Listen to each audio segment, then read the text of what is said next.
Kula sarencang badhe ngaturaken cariyos kanthi ira-iraan pitik wali. Saderengipun nyariyosaken cariyos, kula sarencang badhe anumpaken paraga ing kelompok menika. Kula Vanessa Syifa Aliza absen jam 11. Kula Yuriza Latif Supriyanto absen 9. Kula Diksandra Gunawan absen 2. Kula Galangina Pamungkas absen 1. Kula Ika Mujani absen 2. Kula Hani Kartika nomor absen kalih dasa 7. Pitik wali. Pak Mukidi inggih menika juragan lembu ananging anggadhahi pitik wali ingkang remen ngendika lucu.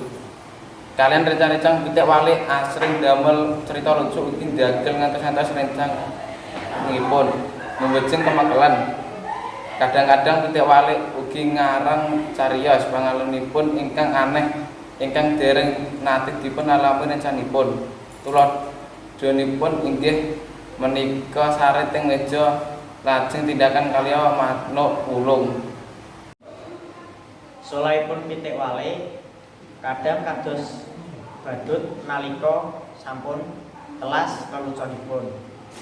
Pitik-pitik liyane remen nanggepi nalika kumpul kalian pitik wali. Mestinipun inggih ditanggepi supados ngendika ingkang boten jelas. Lipun dinten pitik wali tindakan tebih lajeng umpetan ing salebetipun guwa sabibaripun nangis. Ngantos nangise pitik wali kasebat dipun mirengaken kalian kancil ingkang milah-milih wit-witan ing salebetipun guwa. Lajeng taken kaharanipun pitik wali. Pitik wali lajeng nerangken menawi laripun pitik wali benten kalih liyanipun. Inggih menika laripun pitik wali katon wali lan boten rapi.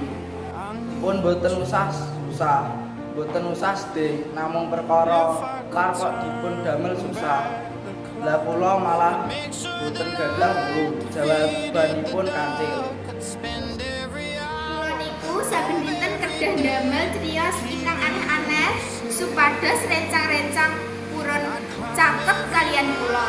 Rencang-rencang uga boten purun caket kalian kula ingkang laripun kados menika nalika boten saged lucu.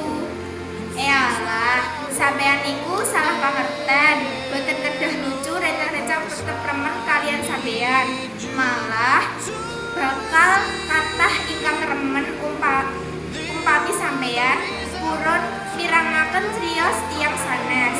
Luput sanget umpami sampeyan kedah lucu supados dipun tresnani tiyang sanes. Nggih, Cil, kula boten kedah damel lelucon saben-saben dinten supados dipun temeni kalian rencang-rencang kula.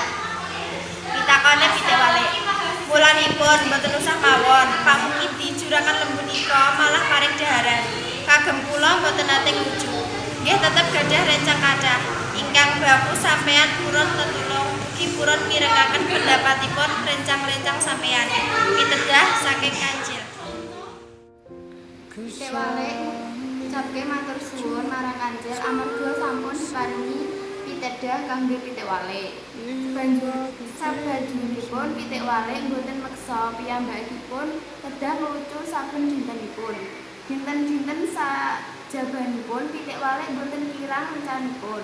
Ananging malah kedah rencanipun amargi pitik wali purun mirengke cariyos saking rencan-rencanipun.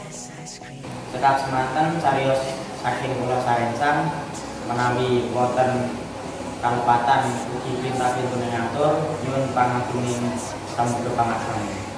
Cekap semanten. Wassalamualaikum warahmatullahi wabarakatuh.